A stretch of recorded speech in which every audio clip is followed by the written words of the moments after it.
जी, अस्सलाम वालेकुम स्टूडेंट्स। आज का हमारा टॉपिक है टाइप्स ऑफ मैट्रिसेस। बहुत ही आसान टॉपिक है। इसमें एक-एक लाइन की, दो-दो लाइन की डेफिनेशंस हैं। इसको समझेंगे ना तो आपको एक्सरसाइज 3.2 समझ आनी है। इसलिए ये आपने हर डेफिनेशन के अंदर एक-एक वर्ड, दो-दो वर्ड याद करने हैं। मैं आपको बताता जाऊँगा, आपको पूरी डेफिनेशन याद हो जाएगी। जैसे फर्स्ट टाइप आती है हमारे पास, रो मैट्रिक्स। आपको याद है मैंने पिछली वीडियो के अंदर ये बात बताई थी, एक वर्ड होता है रो ऑफ मैट्रिक्स और एक वर्ड मैंने बताया था रो मैट्रिक्स। मैंने उसमें डिटेल में बात की थी उस टाइम पे कि जो रो ऑफ मैट्रिक्स होता है, इसका मतलब जो मैट्रिक्स है ना उसकी रो क्या होती है, और जो रो मैट्रिक्स है ना ये उसकी टाइप है। याद आई बात आपको? तो इसलिए आप इसको अच्छे से समझिएगा बात को। रो मैट्रिक्स क्या होता है? एक ऐसा मैट्रिक्स, शब्द अल्फाज बयान कर रहा हूं, एक ऐसा मैट्रिक्स जिसमें सिर्फ एक रो होगी। ये चीज याद करनी है। One row. कॉलम जितने मर्जी हो उससे हमारा कंसर्न ही नहीं है। हमारा कंसर्न किससे है जी? रो से। जैसे मैं एग्जांपल देता हूँ, देखिए मेरे पास है जी 1 2 3 4। इसमें आप देखें तो ये एक ही रो बनती है। कॉलम की बात करते हैं तो यहां पर मेरे पास ये एक कॉलम बनता है, ये दो, ये तीन, ये चार। तो मैंने अभी आपसे कहा कि मुझे उससे कंसर्न नहीं है। जब भी रो मैट्रिक्स आपसे पूछा जाएगा ना, बस आपने एक चीज नोट कर लेनी है कि ऐसा मैट्रिक्स जिसमें एक रो हो।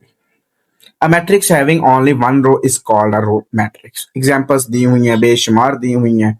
ये एक एग्जांपल है, फिर बी है, सी है, जो मर्जी लिख दें। अच्छा, एक चीज माइंड में रखिएगा हमेशा से, जब भी डेफिनेशन लिखनी वो क्वेश्चन में पूछे या ना पूछे, आपने एग्जाम्पल उसकी लाजमी लिखनी है। ठीक होगी बात बेटा? आगे चलते हैं। कॉलम मैट्रिक्स बिल्कुल सेम वही चीज। ऐसा मैट्रिक्स जिसके अंदर एक कॉलम होगा, सिंगल कॉलम। अ कॉलम होगा एक, यानी कि अ matrix having only one column is called column matrix. अच्छा, इसकी स्पेलिंग देख लीजिएगा। अक्सर बच्चे ना गलती करते हैं लिखते हुए, वरना डेफिनेशन के अंदर लिखे होंगे नाम। कॉलम मैट्रिक्स आपने देखना है। चलिए अब देखें, जब इसमें देखेंगे तो हमने सिर्फ कॉलम देखना है, हमने रो की बात नहीं करनी। जैसे आप देखें इसमें सिर्फ एक कॉलम है, इसमें भी एक कॉलम है, इसमें भी एक कॉलम है। लेकिन मैं बात करता हूँ सी में एक रो है, बी में दो रोज हैं, ए में तीन रोज हैं। मैं फिर बार बार सेंटेंस बोलता हूँ कि जब आपने कॉलम मैट्रिक्स की डेफिनेशन करनी है तो सिर्फ कॉलम देखना है कि एक होना चाहिए। जब आपने रो मैट्रिक्स की डेफिनेशन करनी है तो एक रो होनी चाहिए। क्लियर? अच्छा, शॉर्ट क्वेश्चन ये आ सकता है कि differentiate between a row matrix and a column matrix. फिर जब डिफरेंशिएट की बात आती है तो आपको पता है कि आपने ऐसे सेंटर में ना, ऐसे सेंटर में एक लाइन लगानी है, एंड इधर हेडिंग देनी है आपने रो मैट्रिक्स की, ठीक है, और इधर आपने हेडिंग देनी है कॉलम मैट्रिक्स की। फिर आपने इसको डेफिनेशन लिखनी है और आपने फिर उनकी एग्जांपल्स लिखनी है। क्लियर? आगे चलते हैं। जीरो और नल मैट्रिक्स। देखो बाय नेम ही पता चल रहा है मुझे। जीरो जीरो होगा, नल भी जीरो को रिप्रेजेंट करता है। अच्छा, एक चीज याद रखिएगा, जो रो मैट्रिक्स कॉलम मैट्रिक्स है, कोई भी नाम हो सकता है। ठीक होगी बात? अब जो जीरो मैट्रिक्स और नल मैट्रिक्स है ना, जीरो और नल मैट्रिक्स के अंदर ऐसा मैट्रिक्स होगा जिसमें सारी वैल्यू जीरो होंगी। वो एक हो, दो हो, चार हो, 10 हो, 20। If all the entries in a matrix are zero, देखा, जो सारी एंट्रीज जीरो होंगी ना वो जीरो मैट्रिक्स है, उसको नल मैट्रिक्स का नाम। वो 1 by 1 ऑर्डर के साथ हो सकता है, 2 by 2 के साथ भी हो सकता है, 3 by 3 या 3 by 2 या 2 by 3, जो मर्जी ऑर्डर हो, उससे कोई फर्क नहीं पड़ता। नेक्स्ट टाइप है स्क्वायर मैट्रिक्स। अब मुझे एक बात बताएं, स्क्वायर मैट्रिक्स को समझने के लिए मैं आपको छोटी सी एक एग्जांपल देता हूं। जो स्क्वायर मैट्रिक्स होता है उसको समझने के लिए हम एक बनाते हैं स्क्वायर। अगर आप देखें तो ये मेरे पास होती हैं रोज और ये मेरे पास होते हैं कॉलम्स। अगर आप देखें, शेप की बात करते हैं स्क्वायर की, तो उसमें तो ये लेंथ और ब्रेथ होती है। स्क्वायर के अंदर लेंथ और ब्रेथ सेम होती है। इसका मतलब ये होगा ऐसा मैट्रिक्स जिसमें ये रो और ये कॉलम जिसको मैंने रेज किया अभी, ये अगर सेम हो जाए ना तो वो स्क्वायर मैट्रिक्स होता है। A matrix in which number of rows is equal to, लिखा हुआ आ गया ना, number of rows is equal to number of columns, यानी कि अगर 2 रोज हैं तो 2 कॉलम होंगे, 1 रो है 1 कॉलम होगा, 3 रोज हैं 3 कॉलम्स होंगे। तो वो जो मैट्रिक्स होगा ना वो स्क्वायर मैट्रिक्स होगा। इसे आप देखें, इसमें 1 2 3 रो हैं, 1 2 3 कॉलम है। क्लियर? अच्छा, ये बड़ा एक बेसिक कॉन्सेप्ट है, आपने इसको याद रखना है। A11 का मतलब first row first column, A12 का मतलब first row second column, A13 का मतलब फर्स्ट रो थर्ड कॉलम। ये ना एक फॉर्मूला है, AIJ, वेयर I जो होता है वो नंबर ऑफ रो होती है और J जो होता है वो नंबर ऑफ कॉलम होता है। ठीक है, तो बाद जैसे आप देखें A13 है, ये जो 1 है ये रो नंबर है, ये 3 जो है वो कॉलम नंबर है। बात समझ में आ गई ना आपको? तो इस तरह ये बड़ा अच्छा पैटर्न है। A21 का मतलब second row first column, A22 का मतलब second row third column, A23 का मतलब सेकंड रो थर्ड कॉलम। पहले हमेशा रो आनी, बाद में हमेशा कॉलम आना है। अच्छा, यहां पर एक बड़ी काम की चीज बताई गई है, वो क्या है? कहता है कि A11 A22 A33, यानी कि ये जो वैल्यूज हैं जिनको मैंने भी कलर किया है, और called entries of principal diagonal या मेन डायगोनल और लीडिंग डायगोनल। एज ऑब्जेक्टिव भी याद रखना आपने इसको, 3 नाम है इसके। इसको हम प्रिंसिपल डायगोनल का नाम देते हैं, मेन डायगोनल का नाम देते हैं और लीडिंग डायगोनल का भी नाम देते हैं। क्लियर होगी बात यहां तक? नेक्स्ट मेरे पास है जी रेक्टेंगुलर मैट्रिक्स। रेक्टेंगुलर से मुराद रेक्टेंगल होता है जिसमें लेंथ और ब्रेथ सेम नहीं होती। इसका मतलब इसे नंबर ऑफ रोज और नंबर ऑफ कॉलम सेम नहीं होंगे। तो कहता है कि number of rows and number of columns in a matrix are not equal. मतलब अगर एक रो है ना तो एक कॉलम नहीं होगा, उस यहाँ से कम ज्यादा होगा। 2 रो है, 2 कॉलम नहीं हो सकते, उससे कम होंगे या उससे ज्यादा होंगे। जैसे ये देखें, इसमें 1 रो 2 कॉलम है, इसमें 2 रो 1 कॉलम है, 2 रो 3 कॉलम है। तो यहाँ पर ये शॉर्ट क्वेश्चन भी आ सकता है, differentiate between a square matrix and rectangular matrix. Square matrix वो होता है इसमें रोज और कॉलम्स की तादाद सेम होती है, और रेक्टेंगुलर वो होता है इसमें रोज और कॉलम की तादाद सेम नहीं होती। अगली डेफिनेशन आती है हमारे पास डायगोनल मैट्रिक्स। डायगोनल मैट्रिक्स क्या होता है? डायगोनल मैट्रिक्स को समझने के लिए ना आपको मैंने बहुत पीछे डिटेल में चैप्टर नंबर 2 के अंदर भी एटलीस्ट का एक वर्ड समझाया था। कहता है स्क्वायर मैट्रिक्स। अच्छा, इसके लिए कंडीशन है कि स्क्वायर मैट्रिक्स होना चाहिए, मतलब कि जो स्क्वायर मैट्रिक्स होंगे ना उसी के ऊपर डायगोनल मैट्रिक्स की डेफिनेशन अप्लाई होती है, रेक्टेंगल के ऊपर अप्लाई नहीं होती। अब स्क्वायर क्या था? स्क्वायर वो था जिसके अंदर रोज और कॉलम की तादाद सेम होती है, number of rows is equal to number of columns. अच्छा, कहता है इज कॉल्ड डायगोनल मैट्रिक्स। वो डायगोनल मैट्रिक्स होगा if at least any one of the elements in main diagonal. अब मेन डायगोनल क्या था? मेन डायगोनल मैंने बताया था जिसमें रो और कॉलम का नंबर सेम होता है, जैसे 1 1 2 2 3 3, जैसे मैंने हाईलाइट किया ग्रीन से 2 3 4, ये मेन डायगोनल्स है। इसकी एंट्री जितनी भी हैं, अगर 2 वैल्यूज हैं, 3 वैल्यूज हैं, 4 वैल्यूज हैं, 5 वैल्यूज हैं, जितनी भी हैं उनमें से कम एक वैल्यू, ज्यादा भी हो सकती है, एक वैल्यू ऐसा हो जो नॉन जीरो हो। देखो एग्जाम्पल दे रहा हूं, ये दिया हुआ है 2 3 4, ये तीनों नॉन जीरो हैं। इसमें इसमें देखें जरा इसको समझने के लिए, इसका मेन डायगोनल कौन सा बनता है? ये 2, ये 0 और 0, 3 वैल्यूज आती हैं इसमें। इनमें से एक वैल्यू नॉन जीरो है ना, ये भी ठीक है, 2 भी हो सकती हैं, 3 भी हो सकती हैं, जितनी मर्जी हो, कम से कम एक लाजमी नॉन जीरो होनी चाहिए। क्लियर? और दूसरी कंडीशन ये है कि and non diagonal entries. Basically यहाँ पर वर्ड कुछ और यूज होना चाहिए था, लेकिन चले क्लास की हद तक ना, क्लास 10th की हद तक मैं बयान कर देता हूँ। ये हमारा नॉन डायगोनल है, वरना ये मेन डायगोनल और सेकेंडरी डायगोनल होता है बेसिकली। तो खैर मैं भी उसकी बात नहीं कर रहा हूँ, आपकी क्लास में नॉन डायगोनल का वर्ड यूज हुआ है तो मैं नॉन डायगोनल ही रहने देता हूँ, ठीक है। Non diagonal elements are zero, मतलब कि जो डायगोनल के अलावा, मेन डायगोनल के अलावा जितनी वैल्यूज हैं सारी जीरो होनी चाहिए। जैसे आप देख सकते हैं ये 0 है और ये 0 है। इसमें देखें तो मेन डायगोनल हमारा 2 और 3 है, और बाकी जो वैल्यूज हैं सारी जीरो। तो ये जो डेफिनेशन बनती है बेसिकली डायगोनल मैट्रिक्स की डेफिनेशन है। अच्छा, आगे जितनी टाइप्स है ना वो डायगोनल के ऊपर है। जैसे कि हमारे पास है स्केलर। देखिए तो डेफिनेशन के अंदर सबसे पहला वर्ड उसने ये लिखा है अ डायगोनल मैट्रिक्स। अच्छा, अब डायगोनल मैट्रिक्स की डेफिनेशन ट्रू होगी ना तो फिर स्केलर की बात हो। अब डायगोनल के अंदर दो चीजें याद थी हमें। एक था डायगोनल हमारे पास वो मैट्रिक्स होता था जो स्क्वायर होता है। दूसरा जो मेन डायगोनल होता है उसमें कम से कम एक वैल्यू नॉन जीरो होनी चाहिए। नॉन जीरो से मुराद है जीरो ना हो, जो मर्जी हो। दूसरी चीज, बाकी सारी वैल्यू जो मेन डायगोनल का वैल्यू सारी जीरो होनी चाहिए थी। अब ये डायगोनल कंडीशन होगी। Is called scalar. अब वो स्केलर कब होगा? If all the entries in main diagonals are same and non zero. तो मेन डायगोनल के अंदर सारी वैल्यू सेम हो या सारी टू टू हो, थ्री थ्री हो, फोर फोर हो, रियल नंबर्स कोई भी हो सकते हैं, लेकिन वो जीरो नहीं हो सकती। वन वन भी आ सकती है, लेकिन वन वन आगे कैटेगरी में आता है, तो इसलिए यहां पे यूज नहीं कर पाता। यहां पर देखें, ये बड़ी एग्जाम्पल लिखी हुई है। सी जो है वो उसमें एक मैट्रिक्स है स्क्वायर रूट थ्री। इसका ऑर्डर वन बाय वन है, स्क्वायर मैट्रिक्स है। अच्छा, ये स्केलर भी है, ये डायगोनल भी है। क्लियर? तो दोनों तरह से आ सकता है। अब देखिए यहाँ पर मेन डायगोनल में फाइव फाइव सेम है, मेन डायगोनल में टू टू सेम है, बाकी सारा कुछ जीरो है। तो आपने एक एक एग्जाम्पल लिखनी है, जो आपका दिल करता है लिख सकते हैं। नेक्स्ट हमारे पास है जी डेफिनेशन आइडेंटिटी या यूनिट मैट्रिक्स।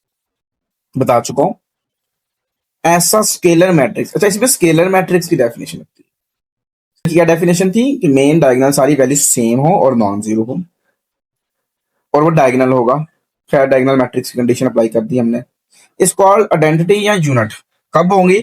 जब all its main diagonal entries are one, जब सारी वन होंगे, डायगोनल वन होंगे। अच्छा, यहां देखें उसने आई वन लिखा हुआ। आई वन का मतलब है आइडेंटिटी वन, जिसका ऑर्डर वन बाय वन होगा।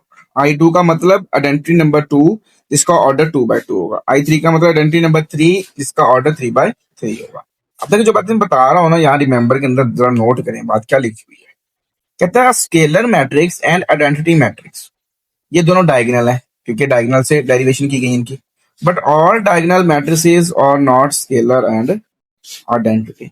जैसे आप देखें ये वाली एग्जांपल जिसपे मैं ये टिक कर रहा हूँ, ये डायगोनल है ना, लेकिन ना तो ये स्केलर है ना ये आइडेंटिटी है। स्केलर के लिए क्या होना चाहिए? डायगोनल एंट्री सारी सेम चाहिए, डिफरेंट है। आइडेंटिटी के लिए क्या होनी चाहिए? वन होनी चाहिए, वो वन नहीं है। तो इसलिए जो स्केलर और आइडेंटिटी है ना, वो हमारे पास डायगोनल हो सकती है, लेकिन जो डायगोनल है ना तो वो सारी की सारी डायगोनल्स की बात कर रहा है। कंडीशनल तो हो सकती है, लेकिन सारी ना स्केलर हो सकती, ना वो आइडेंटिटी हो सकती है। ये थी हमारे पास टाइप्स ऑफ मैट्रिसेस की मुताबिक। आगे हमारे पास आता है कि अगर हमने किसी मैट्रिक्स का ट्रांसपोज लेना है। अच्छा, ट्रांसपोज के अंदर ना एक चीज आपने याद रखनी है, बड़ा एक वर्ड यूज होता है। वो क्या होता है जी? ट्रांसपोज का मतलब सिर्फ हमने इंटरचेंज करना होता है। किस तरह इंटरचेंज करते हैं? रोज को कॉलम में या कॉलम को रोज में, interchanging rows and columns. A matrix obtain from a given matrix, एक मैट्रिक्स जो दिया होता है उससे हम ऑब्टेन करते हैं। कैसे ऑब्टेन करते हैं? Interchanging the rows and columns. Interchange का मतलब होता है उनको आपस में तब्दील करना। देखो, एक मैट्रिक्स ए दिया, इसकी फर्स्ट रो क्या है? One two three. First column क्या है? One two four. देखिए एग्जांपल दी हुई है यहाँ पे, ए मैट्रिक्स दिया हुआ है, फर्स्ट रो क्या है? One two four, first column क्या है? One two four. लेकिन यहाँ पे टी लगा हुआ है, ट्रांसपोज को रिप्रेजेंट कर। ठीक है, क्योंकि इसमें लिखा हुआ if a matrix A then it transpose is represented by A transpose. First row थी, उसको फर्स्ट कॉलम बना दिया। फिर सेकंड रो थी 805, उसको कॉलम बना। जिस तरह मर्जी सॉल्व कर लें, आंसर सेम आना है। बस आपने ये चीज याद करनी है कि यहाँ मैं काम कर सकता हूँ, रोज को कॉलम बना दूं, या ऑप्शन है मेरे पास कॉलम से रोज बना लूं, आंसर सेम आना। जैसे मैं आपको एग्जांपल देता हूँ, ये मैंने रोज से कॉलम बताया ना आपको। अब मैं ए मैट्रिक्स है, उसका फर्स्ट कॉलम क्या है? वन एट, उसको रो बना लिया। सेकंड कॉलम टू जीरो, उसको रो बना लिया। थर्ड कॉलम फोर फाइव, उसको रो बना लिया। आप चेक कर सकते हैं, ये वो बन गया। ठीक है, तो जैसे मर्जी इसको सॉल्व करें, आंसर आपका सेम आना होता है। नेक्स्ट हमारे पास आता है सिमेट्रिक। हाँ, क्या बात है जी, सिमेट्रिक कहता है कि हमारे पास ऐसा मैट्रिक्स होगा कि उसका मैं ट्रांसपोज लूं और वही आंसर आ जाए, जैसे ये लिखा हुआ है स्क्वायर मैट्रिक्स। अच्छा, ये है स्क्वायर मैट्रिक्स होना, खैर ये भी याद रखिएगा। Is called a symmetric if it equal to its transpose, यानी ऐसा मैट्रिक्स जो अपने ट्रांसपोज के ही इक्वल हो। जैसे आप देखें, मैं आपको एक और एग्जांपल देता हूँ। ये ए मैट्रिक्स है जी, 1 2 2 4। इसका मैं ट्रांसपोज लेता हूँ, उसमें मुझे फर्स्ट रो बताएं क्या दी है। फर्स्ट रो 1 2 है ना, तो मैंने इसको फर्स्ट कॉलम में लिख लिया। सेकंड रो क्या है, 2 4 है ना, तो ये 2 4 आ गया। आप देख सकते हैं फिर भी सेम ही आया। तो ये बन गया मेरे पास इसका सिमेट्रिक मैट्रिक्स होता है। अब याद करना पड़ेगा आपको कि सिमेट्रिक मैट्रिक्स चेक करना हो कि है या नहीं है। मतलब क्या है, आप इसका ट्रांसपोज लेना है और देखना है उसका आंसर वही आ रहा है जो क्वेश्चन है। अगर वही आ रहा है ना तो फिर सिमेट्रिक है। अगर वो नहीं आ रहा, वैल्यूज चेंज होगी, जो पहले नंबर पे वहां कुछ और है, यहाँ पे कुछ और है, वहां पे कुछ और आ रही है, तो फिर वो सिमेट्रिक नहीं है। मैं एग्जांपल देता हूँ आपको। मैं बस ना एक मैट्रिक्स ले लेता हूँ, 1 2 3 4। इसका मैं ट्रांसपोज लेता हूँ। फर्स्ट रो क्या है जी, 1 2, फर्स्ट कॉलम। सेकंड रो क्या है, 3 4, सेकंड कॉलम। अब नोट करें जरा, फर्स्ट पे 1 है जी, 1 है, इधर 2 है, इधर 3 है, सेम नहीं है ना, तो इसका मतलब ये सिमेट्रिक नहीं। क्लियर? आगे चलते हैं हम।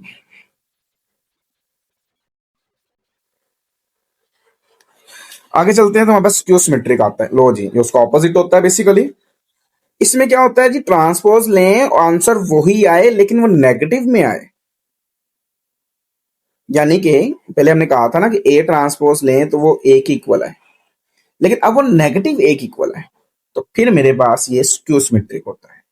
जैसे उसने एग्जांपल ये दी हुई देखें जरा, 0 - 5, फिर 5 0 ट्रांसपोज लिया, तो ये मेरे पास आ गया। लेकिन आप यहाँ पे नोट करें, यहाँ पे 5 है और यहाँ पे -5 है, फिर यहाँ -5 और यहाँ पे 5 है, तो इसमें से माइनस कॉमन ले लेंगे तो फिर ये -b की इक्वल है। देखें, जब इसमें से माइनस कॉमन लिया तो ये 0, ये -5, ये प्लस का 5 हो जाएगा, ये 0। चेक कर लें, ये बन गया ना आपके पास ये वाला मैट्रिक्स जो क्वेश्चन था, दोबारा बन गया। मैं आपको एग्जांपल सिखाता हूँ 3x3 ऑर्डर की, कि सिमेट्रिक की 3x3 ऑर्डर कैसे बना सकते हैं और स्क्यू सिमेट्रिक में 3x3 ऑर्डर कैसे बना सकते हैं। ये अक्सर बच्चों को कंफ्यूजन रहती है। तो पहली मैं एग्जांपल बना रहा हूँ जनाब सिमेट्रिक की। आपने क्या करना है, आपने सिमेट्रिक के अंदर जो फर्स्ट, जैसे मैं लिख रहा हूँ वैसे लिखना है आपने, ठीक है। फर्स्ट रो आपने लिखी है 1 2 3, आपने फर्स्ट कॉलम भी 1 2 3 कर देना है, सही है।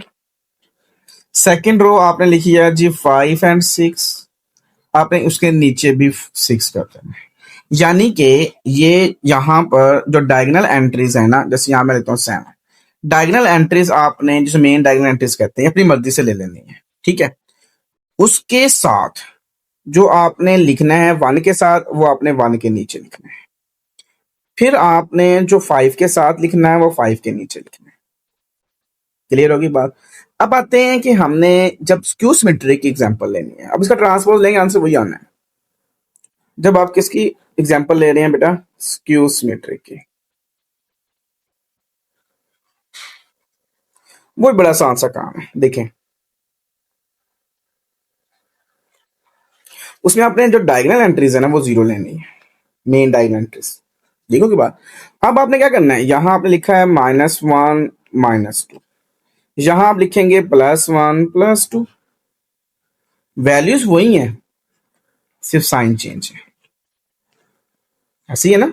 अच्छा, अगर आप यहां लिखते हैं जी 3 प्लस का, तो यहां लिखेंगे आप 3 माइनस का, ये भी वही बात है, ये माइनस में और ये प्लस में। तो खैर कहानी सिर्फ ये थी, सिमेट्रिक के अंदर मेन डायगोनल में जो मर्जी आ सकता है और स्क्यू सिमेट्रिक के मेन डायगोनल में 0 आता है। फिर सिमेट्रिक के अंदर जो वैल्यू लेफ्ट साइड पे राइट साइड पे आती है वो वैल्यू उसके नीचे आएगी। स्क्यू सिमेट्रिक में वैल्यू वही नीचे आएगी जो राइट साइड पे होगी, लेकिन ऑपोजिट साइन के साथ आएगी। खैर, नेक्स्ट हमारे पास जो लास्ट इसकी टाइप आती है वो है नेगेटिव ऑफ अ मैट्रिक्स। किसी मैट्रिक्स का नेगेटिव कैसे निकालते हैं। द नेगेटिव का मतलब माइनस होता है और माइनस को मल्टीप्लाई करवाना होता है हर एक वैल्यू से। Simple words, the negative of matrix A is obtained by multiplying each of its elements, हर एक एलिमेंट को -1 से मल्टीप्लाई करवाते हैं। जैसे आप देखिए ए मैट्रिक्स दिया हुआ है 3 - 6 है, जब माइनस ए से मल्टीप्लाई करवाएंगे तो प्लस का 3 जो है वो माइनस का 3 होगा और माइनस का 6 जो है वो प्लस का 6 हो गया। खैर ये था हमारा टाइप्स ऑफ मैट्रिसेस के इंट्रोडक्शंस, डेफिनेशंस, और मैंने हर डेफिनेशन के अंदर एक एक वर्ड आपको सिखाने की कोशिश की है, क्योंकि डेफिनेशन को याद करने का बेस्ट सोल्यूशन यही है कि आप एक एक वर्ड याद करें और उसको सेंटेंस की फॉर्म में लिखें और एग्जाम्पल भी डिटेल में बयान करें। सो अगर आपको इससे रिलेटेड कोई क्वेश्चन हो तो आप कमेंट कर सकते हैं, इंशाल्लाह एज सुन एज पॉसिबल मैं आपको इसका जरूर रिस्पॉन्स करूंगा। तो बाकी हम इंशाल्लाह नेक्स्ट वीडियो बनाएंगे एक्सरसाइज 3.2 के ऊपर, जो हमने टाइप्स पढ़ी हैं सारी वहां पर प्रैक्टिकल फॉर्म में भी इसको वेरीफाई करेंगे। ओके जी, अल्लाह हाफिज।